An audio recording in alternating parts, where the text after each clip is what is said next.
ದಟ್ಟ ಅರಣ್ಯದ ಮಧ್ಯೆ ಒಂದು ಸಣ್ಣ ತೆರವು ಪ್ರದೇಶದಲ್ಲಿ ವಸಂತಿಕಾ ದೇವಿಯ ದೇವಾಲಯ.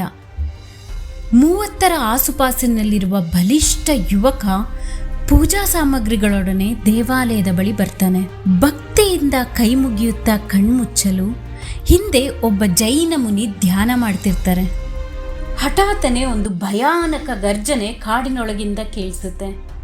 ಯುವಕ ಕಣ್ತೆರೆದು ನೋಡಲು ಮುಂದೆ ಒಂದು ದೊಡ್ಡ ಹುಲಿ ಗರ್ಜಿಸುತ್ತಾ ಅವನತ್ತಲೇ ನೋಡುತ್ತಿದೆ. ಅವನ ಕಣ್ಣುಗಳು ಅಷ್ಟೇ ತೀಕ್ಷ್ಣವಾಗಿ ಹುಲಿಯತ್ತ ದಿಟ್ಟನೆ ನೋಡುತ್ತಿದೆ. ಜೈನ ಮುನಿ ಇಂದಿನಿಂದ ಸ್ಥಳ ಎಂದು ಕೂಗುತ್ತಾ ದೇವಾಲಯದ ಬಳಿ ಇದ್ದ ಕಬ್ಬಿಣದ ಕಂಬವೊಂದನ್ನು ಅವನತ್ತ ಎಸೆಯುತ್ತಾನೆ. ಪೋಯ್ ಸ್ಥಳ, ಪೋಯ್! ಸ್ಥಳ ತಕ್ಷಣವೇ ಕಂಬವನ್ನು ಹಿಡಿದುಕೊಳ್ತಾನೆ. ಸಮಯ ನಿಧಾನವಾಗಿ ಸಾಗುವಂತೆ ತೋರುತ್ತಿದೆ.